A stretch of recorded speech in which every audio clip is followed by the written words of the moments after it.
जय गुरुदेव।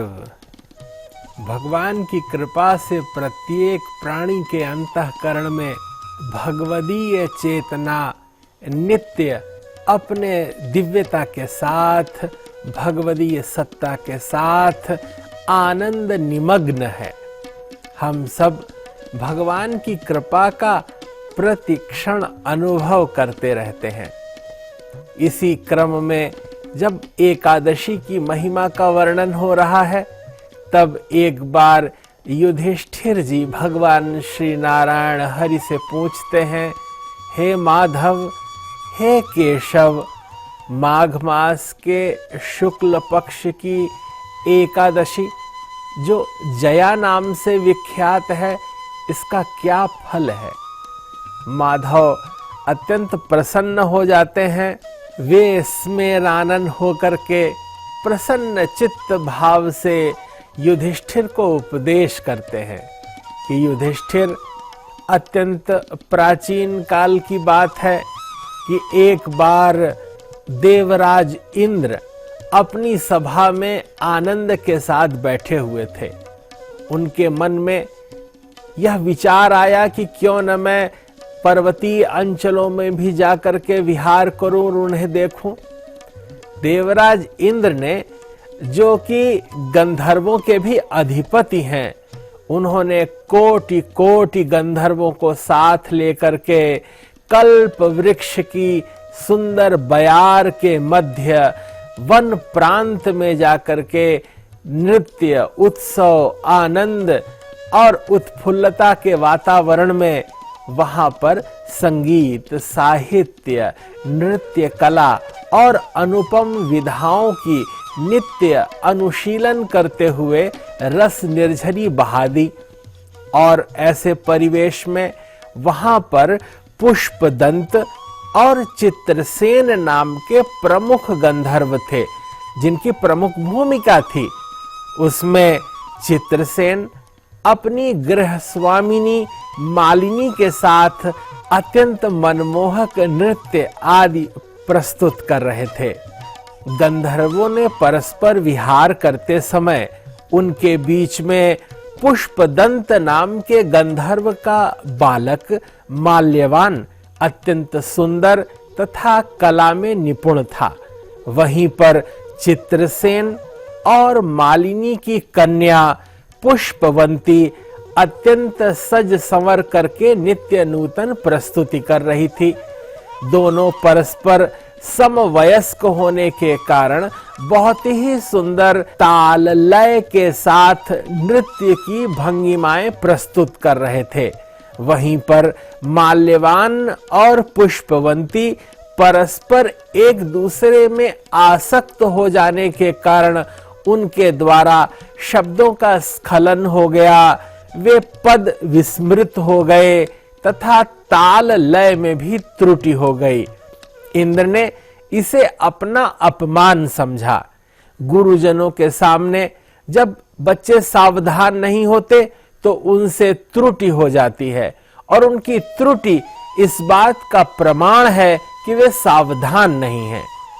देवता अत्यंत महनीय होते हैं। उनके आनंद में, उनके उत्सव में भी इस प्रकार की त्रुटियां क्षम्य नहीं थीं। इंद्रदेव ने उन दोनों को सभी गुरुजनों के सामने इस प्रकार रागासिक्त होने पर, काम वशीभूत होने पर अच्छा नहीं पाया, उन्हें अच्छा नहीं लगा। तब इंद्रदेव उन्हें शाप दे देते हैं कि तुम दोनों जाओ पिशाच योनि में धरा पर जन्म लो। तब दोनों गंधर्व माल्यवान और पुष्पवंती हिमालय पर पिशाच योनि में जन्म लेते हैं। उनका स्वर्णिम शरीर धीरे धीरे सांवला पड़ता जाता है। उनके स्वरूप का जो आकर्षण था वह मलिन होता जाता है।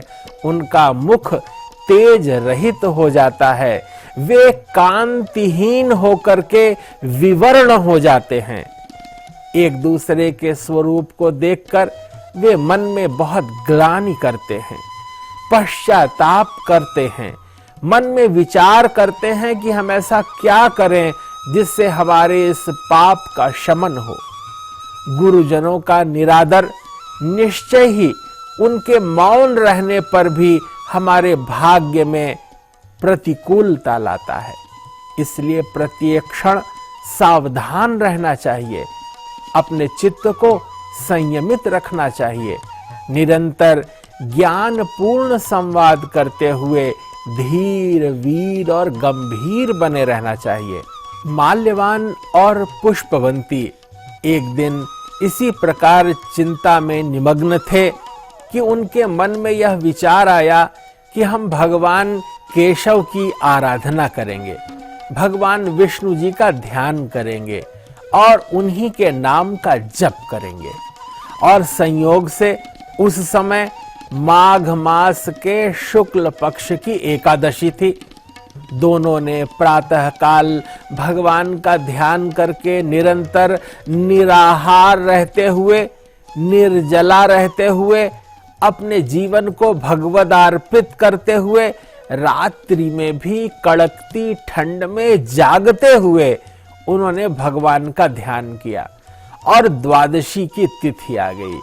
इस प्रकार संपूर्ण एकादशी के दिन भगवत स्मरण करने के कारण, भगवान का नाम लेने के कारण, निराहार रहकर अपने मन को परमात्मा में लगा देने के कारण वह जया नाम की एकादशी तिथि थी, जिसके फलस्वरूप परमात्मा प्रसन्न हो गए। नारायण आनंदित होकर कृपा करने लगे। देखते ही देखते उनका स्वरूप स्वर्णिम आभा से युक्त हो गया, मुख में कांति आ गई, चेहरे पर ओजस्विता छा गई, वाणी में ओज आ गया, उनके मुखमंडल से दीप्ति प्रसरित होने लगी। दोनों गंधर्व अत्यंत आनंद में उल्लसित हो गए।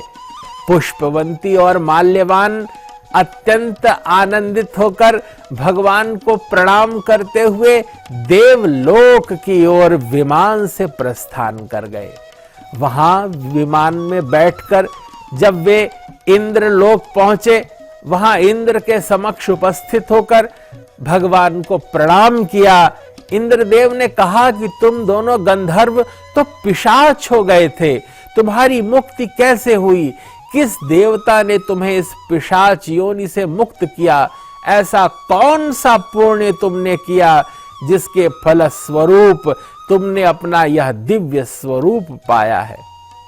तब दोनों गंधर्वों ने इंद्र देवता को प्रणाम करते हुए, अपने कृत कार्य के प्रति क्षमा याचना करते हुए उनसे कहा कि हम लोगों ने जया नाम की एकादशी का व्रत किया था।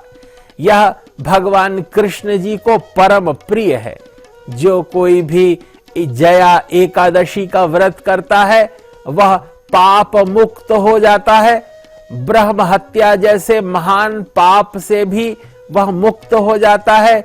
यह पाप मोचिनी पिशाच योनि से भी व्यक्ति मुक्त हो जाता है। जीवात्मा परम स्वरूप को प्राप्त कर लेती है। नारायण को, केशव को, माधव को ये परम प्रिय है। जीवन में विजय श्री का वरदान देने के लिए भगवान प्रस्तुत रहते हैं। जो कोई साधक अपने शुद्ध मन से जया एकादशी का व्रत करता है वह विभिन्न प्रकार के कृत पाप कर्मों से मुक्त हो जाता है। इंद्र को गंधर्वों ने जब यह संवाद सुनाया तो इंद्र प्रसन्न हो गए। बोले, जिसका माधव पक्ष लेते हैं, जो भगवान कृष्ण का अनुयायी है और जो ये जया एकादशी व्रत जिसने किया है उसका मैं आदर करता हूं। और पुनश्च इंद्र ने उनको मान दिया, उनको यथास्थान स्थापित किया। फलतः प्रत्येक जीव जो शुभ कर्म करता है, सत्कर्म करता है, पुण्य करता है, वह भगवान नारायण का स्मरण करते हुए यदि एकादशी का यह पुनीत व्रत करता है, संयम करता है, सत्य बोलता है, मधुर बोलता है, ज्ञान युक्त संवाद करता है, और अपनी जिह्वा पर संयम रखता है वह अपने जीवन में विजयशील होता है। धर्म मार्ग में निरंतर अनुकूलता प्राप्त करने के लिए, अपने जीवन में पवित्रता को धारण करने के लिए व्यक्ति के जीवन में ये व्रत, उपवास और तप एक फलक की तरह हैं। प्रत्येक व्यक्ति जो अपने अंदर आनंद का सेतु बहा रहा है वही उसकी प्राप्ति है। अर्थात हमारे जीवन में किसी भी प्रकार का क्लेश न हो, हमारा हृदय तापयुक्त न हो, हमारा मन शांत रहे। जीवन में आनंद की जो परिभाषा है वह आंतरिक गुणों के कारण है। जब जीव सहज रूप से प्रसन्न रहता है, उसके प्रति दैवीय अनुकूलताएं स्वयमेव आ जाती हैं, उसे परमात्मा की कृपा का अनुभव होने लगता है, तब उसकी साधना ध्यान सिद्धि की ओर बढ़ जाती है। अपने जीवन में परम पवित्रता का आवाहन, मनन और चिंतन करें। नित्य नैमित्तिक कर्मों का निर्वाह करें। विष्णु सहस्रनाम, गजेंद्र मोक्ष, राम रक्षा स्तोत्र, इस प्रकार भगवान नाम का चिंतन करते हुए पवित्रता के साथ जीवन जीने वाले व्यक्ति को भगवदीय कृपा प्राप्त होती है। इस प्रकार जया एकादशी का यह पुनीत कथानक जो श्रवण करता है, जो किसी को सुनाता है एवं जो इसका प्रसार करता है, उसके जीवन में परमात्मा की कृपा स्वयमेव प्रकट हो जाती है। पूज्य महर्षि महेश योगी जी एवं उनके इस दैवीय संस्थान का नेतृत्व करते हुए ब्रह्मचारी डॉक्टर गिरीश जी और हम सब की ओर से आपको जया एकादशी की शुभ कामनाएं, मंगल कामनाएं। आपके जीवन में प्रसन्नता पूर्ण भगवदीय कृपा अहर्निश रहे, ऐसी कामना के साथ जय गुरुदेव, जय महर्षि।